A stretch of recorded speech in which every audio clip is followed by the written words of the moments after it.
Hey everyone, welcome back to She Blurts podcast. Today's guest is Kristina Rienzi. So, Kristina, can you tell our listeners a little bit about yourself?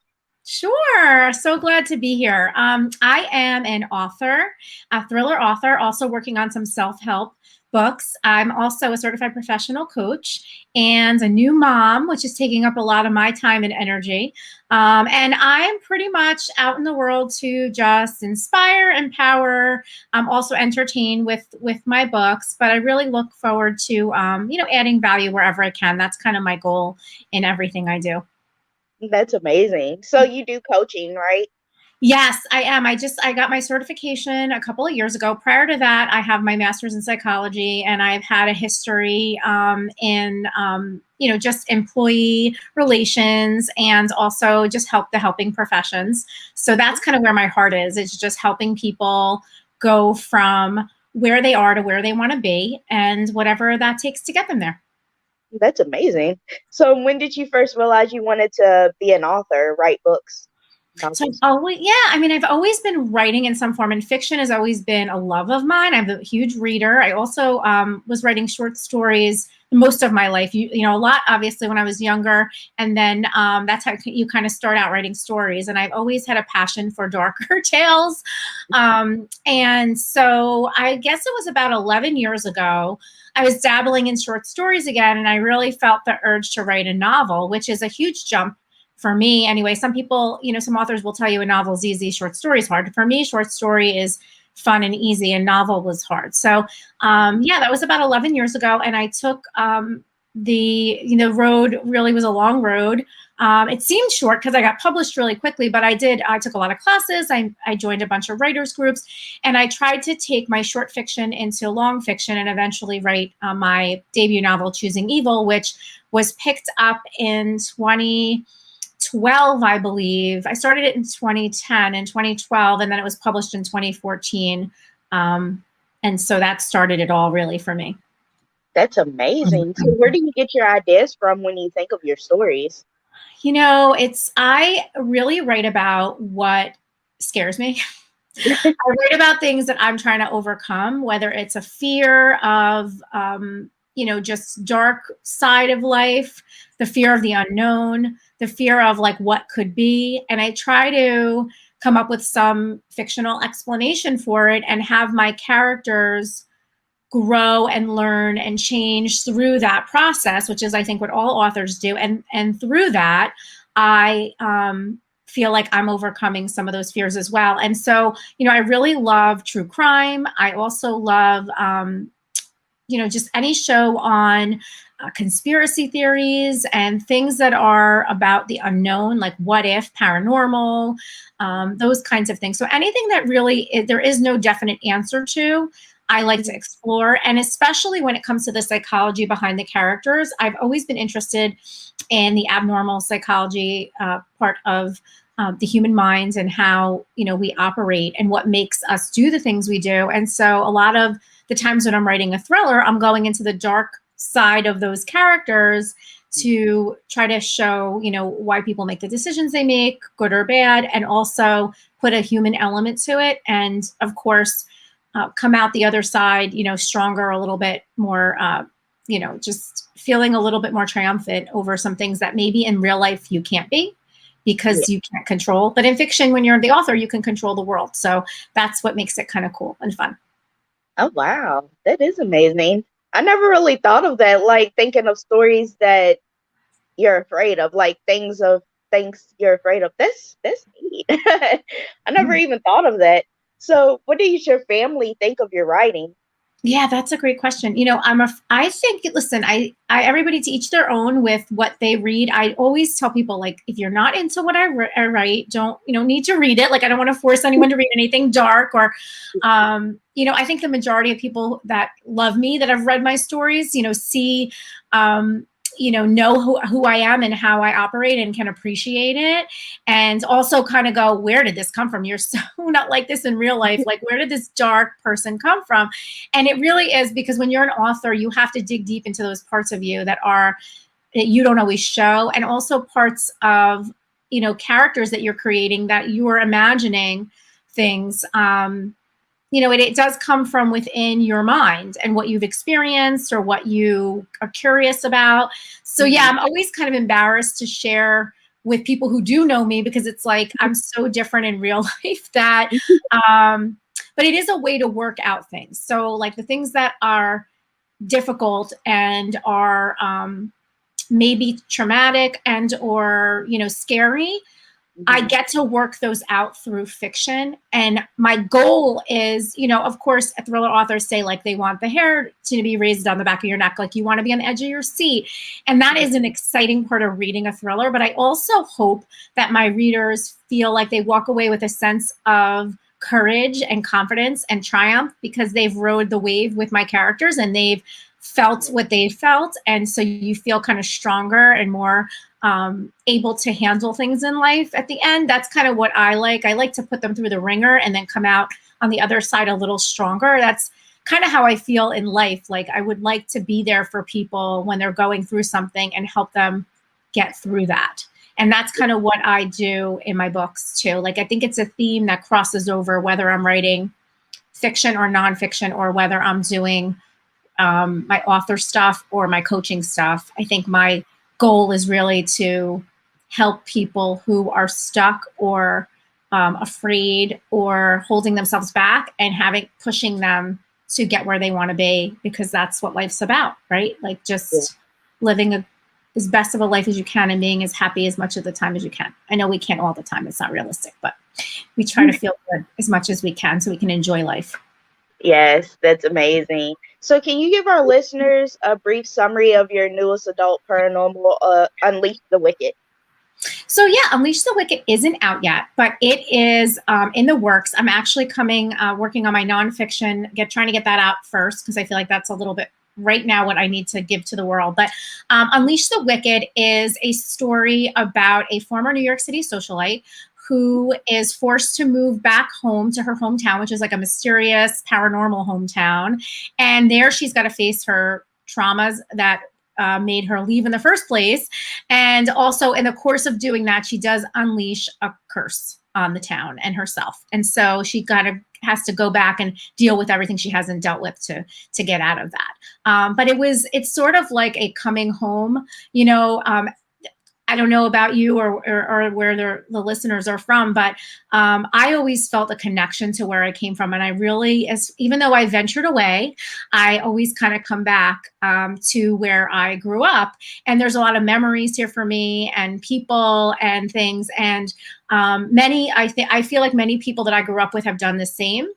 And so this was kind of a nod to that, where she kind of tried to get away, like run away from her home. And like there was this different life in the big city. And it comes to be that she belongs in her town. And that's where she's got to really be and face things and be with people. So that was sort of where I wanted to go with this, was just going home and what that looks like. Oh, that's nice. And when did you say that comes out?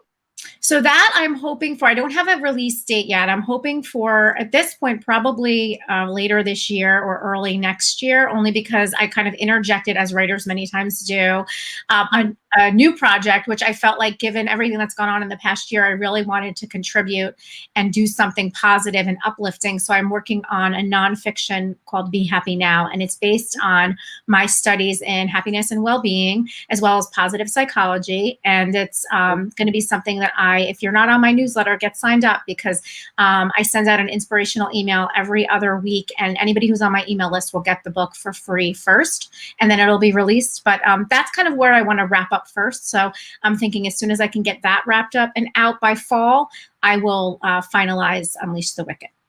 Oh, nice. And what did you say the other book was called? The one that's coming out? So it's called Be Happy Now, and it's the working subtitle is 5 Secrets to Obtaining Happiness on Demand. So it's really about, I took 5 things because I figured there's so many things and so many things you can choose from there. I mean, there's so much research out there, but I picked the 5 things that resonated with me. And I kind of took a little dive into the personal aspect of why it resonated and how I found it helpful. Also what you can do to access that, and a little part of that and research behind it. And then there's a little piece that's a little worksheet if you wanted to kind of work through some things. But it's really about just having like almost instant access to a feeling of happiness, because I know that we can't be happy all the time. That's not reality. But there are times where we feel stuck in a feeling, like whether it's anger or sadness or grief or anything. And I've been there, so I get it. And we need to kind of pull ourselves out because we're not in a good place, and we need to feel good. And so I tried to find 5 things that resonated with me that would be easy to do and make you feel good. And Oh, I thought feeling good is what we're after. And again, we are not meant to feel good all the time, every day, every moment of every day. I don't believe that. We're human beings. We have all the emotions and we should honor those. But I know that I've been there where I've had times where I was in a cycle of just not feeling good and I didn't know what to do to get out. And there are some really simple things you can do that make you feel good. yes. That's amazing. I'm definitely gonna have to check that out. Aw, thank you.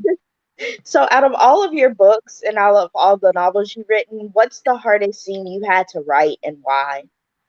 That's a great question. I mean, the first book was the biggest challenge for me because I didn't know what I was doing. So I would say every scene in my first book was really hard. I rewrote that book like 7 times. And then when it was done, it was published. So that I know I did a good job. I think Among Us, which was my latest published thriller, was probably my favorite to write and also the most difficult, because there was a whole story behind that where I was pitching it to agents and publishers. And, I do indie publishing, but I also have had publishers too. So each book I'm kind of like, what do I want to do with this? And that was one I thought would be good for the traditional market. And as I was going through that, I got a phone call from someone that connected me with Audible, and basically Audible was going to use Among Us. It was not published yet. Looked at the manuscript and wanted to use it as a training tool for authors in the audio book world. So I had to quickly self-publish that. And so I wanted to make sure it was absolutely perfect for audio. I had never done an audiobook before. And so part of that was making sure the writing was a good writing for audio. So a lot more of like what you might see in a screenplay, a lot of dialogue, a lot of action, not as much narrative. And again, I don't think there's a formula that is good for every single book. I just think this book, I wanted to see everything as it was being read aloud. So I got a writing coach and worked on that. So every chapter in that book was a developmental experience for me. And I feel like I grew as a writer by going through that process with a writer coach, and the coach, writing coach, I should say. The writing coach really helped me not only with editing, because he was an amazing editor and also writer, and it worked for a publisher, but he also helped me figure out what was holding me back as an author and why I couldn't move forward through the story. So yeah, in terms of the scene, I don't know if there was one scene in particular that was difficult or not, but I think the scene that I really wanted to get the most right, and even though you want to get them all right, was the scene which actually was read aloud, was the one scene that was read aloud in the ACX University where Among Us was featured. They had their audiobook narrator, Chris Shula, read a scene to kind of begin the teaching process for authors on the audiobook narration selection process. That's really what Among Us was used for. And the scene they picked for this book, what I think was the hardest scene, because it was when the main character meets the mentor character. So in Among Us, it's a government conspiracy thriller. It takes place at the Jersey Shore where I live, but it also trails to Virginia and DC area because it is a government conspiracy. And it pits an English professor by day, alien blogger by night, against a secret government agency. And what gets her kind of in trouble or gets her hunted by this agency is that her neighbor, who's a retired Army general, has a document, and they share a special friendship, and feels like it's time to take the document out of the vault and give it to her. And when she gets access to this document, that's when everybody's coming after her because they know. So in the scene, you're meeting him for the first time. And I wanted him to be, his character was so important to me because he was the catalyst for everything that happened in the story. And her, even though they're completely like, he's like a grandfather to her, they really have a great relationship. And I wanted like that scene where they met each other and the personalities came out to be very vivid so that everyone knew what was going on. And it was a lot of work. And once I got that down, my character was alive.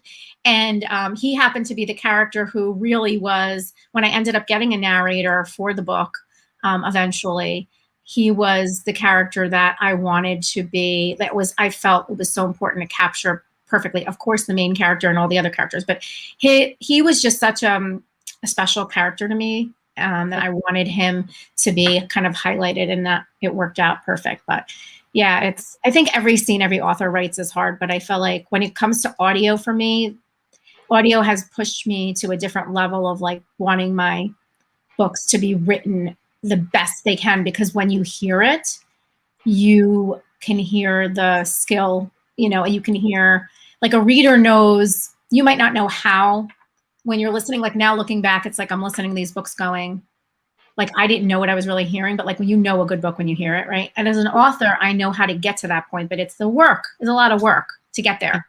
So anyway, that's my goal, is to write a good book so that it's read aloud really well. That's amazing. So what advice would you give to help others who want to pursue a writing career? I mean, everybody's different in how you approach things. I am a learner, so I had to go to like school first, quote unquote. I took classes, I did things like that. I'm as much as outgoing as I am with people who know me, and in like, if you've ever met me in like real life, like person to person, I'm very outgoing and bubbly and all of that. But to actually put myself out in the world is very hard. And I think a lot of writers feel that way. And a lot of writers are introverts like me. I am an introvert. I get my energy from being alone. I love writing because it's quiet time. So I took a lot, but I got myself out of my chair and I went online and I found a writing group, and I went to a writing group in person. This is like way pre-pandemic. So obviously we can't always do that now, but maybe an online group. Writing friends are the best friends a writer will ever have, because they not only push you to be better and help you, they understand.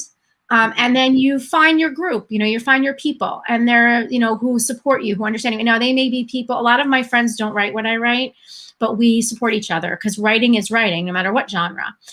We support each other. We help each other. We're there for each other. And I have some of my best friends are writing friends that I found in the writing world. So I would say get some people to get together with, whether it's online or in person or whatever, and get a group together that can support you. I would definitely recommend taking classes online, even if it's just a webinar, free webinars.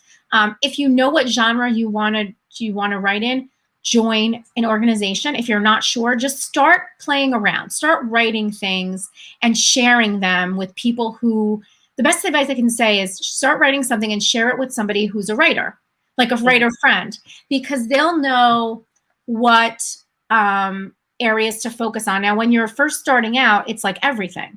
It's basically everything, but that's how you learn. So you can't expect to write a best-selling novel out of the gate. Many, #1 New York Times bestsellers are 20 years in the making. Some are very lucky and got it on their first shot. But let me tell you, that is very rare. It is a bunch, it's a mixture of luck, talent, and just the timing, So, don't beat yourself up if like the first thing you write isn't like the best thing you ever wrote, because it's not going to be. And you have to also know that the writer you're going to be in a year from now or 5 years from now is not going to look the same. Choosing Evil is not the same book as Among Us. They're different. And not saying Choosing Evil is worse. It's different. I was a different writer back then. I still love the story and I wouldn't change a thing, because it represents who I was at that time. I've grown and changed and learned. And that's why I think Among Us is more me. But the next book I write will be even more me. And then I'll keep growing. So you just have to be patient with yourself. Know that there's a learning curve, but also know that if you have a story to tell, there is a reader for you. And don't not write because you don't have everything figured out. Just start it. Just start writing things. Like I said, dabble, take a webinar, get a writing group, find some friends online. Just start talking about writing. I've heard from a very successful writer, they said, if you want to be a writer, go where the writers go. You got to go where the writers go. You got to network. You have to talk to them. You have to see, like, how did you do it? Now, keep in mind, everyone's journey is in life and writing is unique. So you will not mirror it, but you can take a little from this one, a little from that one, and then you go, okay, this works for me.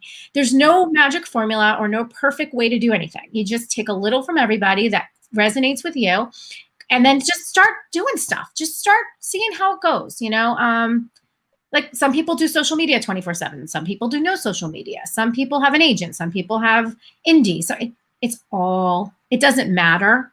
It's write the story and get it out there. And if you care about the quality, which I know we all do, get an editor, get some friends to read it. Like, just do the work. Exactly. It's worth it. I agree 1,000%. So what do you do? I mean, what do you enjoy doing when you're not writing? Oh, these days, sleep. Now, I have a little daughter, so she takes up all my time. So I enjoy spending time with her when I'm not doing, other things, writing and other things. I enjoy spending time with her. I live not far from the beach. I love to go to the beach. I love to relax. I think as a recovered workaholic, I would say, I'm still a little halfway there, but I'm not as bad as I was. And relaxing is like number one to me. So when I feel stressed, when I feel overwhelmed, I know it's me doing it to myself because I put too much on my plate. Relaxing is everything. So I love to go anywhere on the water, whether it's the beach or the river or anywhere where there's water. Water calms me. Even just, sitting by the water, obviously spending time with my daughter, spending time with friends when we can, because again, we're getting out of the pandemic, but we're still kind of there. Being outside in nature. I love my TV. I love watching, like I said, true crime shows, thrills. I also love Hallmark and Lifetime. They're like my favorites. They're my favorite. Summer Lifetime movies are the best, and Christmas Hallmark. That's me. Everybody's got their thing. I'm a Christmas nut. Anything that's going to bring joy, and if it's a light bulb on a tree, then let's do it, because anything that brings you joy, I feel like you need to do. So I find the things that bring me joy and I do them. And that's what I try to tell people. Like, you don't have to do what I do. Like, do what you do what brings you joy. And that's it. I try to honor the fact that I'm human, and that I can't do everything, and then I can't do it all in one day or even a week. And then I need to sometimes do absolutely nothing. And like, I really enjoy doing nothing. I like sitting in my backyard, sitting on my couch, and I don't care where I am, just really being in the moment, because that's like what living is all about. It's being in the present moment. So yeah, I like to do nothing when I'm not writing. Like, I read on your website, that's exactly what you said. Schedule relaxation first. Like, yes. You like to relax. Yeah, I have to. I noticed that because when I was a workaholic, over the top, I literally didn't stop doing it. 24/7, I would be doing things. Whether it was like actually working or being productive was like my number one priority in life. And it catches up with you, and it's not healthy, and you miss life. You're not actually living, you're missing life. And so that's not important to me anymore. What the laundry has to sit there, I don't care. I need my time. And I'll even say sometimes, like, I need 5 minutes to just sit in the yard by myself. Like, I just need my time. And as an introvert, very much so, to give my energy back. But yeah, I certainly love social. I love being with people. I love like living life and enjoying it. But I also appreciate and value downtime. It's really important to get that, to restore. Everybody needs it. So I just say, like, make sure you're getting it, because it does catch up with you when you don't. Oh, yes, that's amazing. I want to thank you so much, Kristina, for being a guest on my show today. Thank you so much for having me. It was so much fun. It was so great talking to you. You have a great day. You too. Take care. Bye-bye. Hey, everyone. I want to thank you so much for supporting my podcast and for coming on and commenting.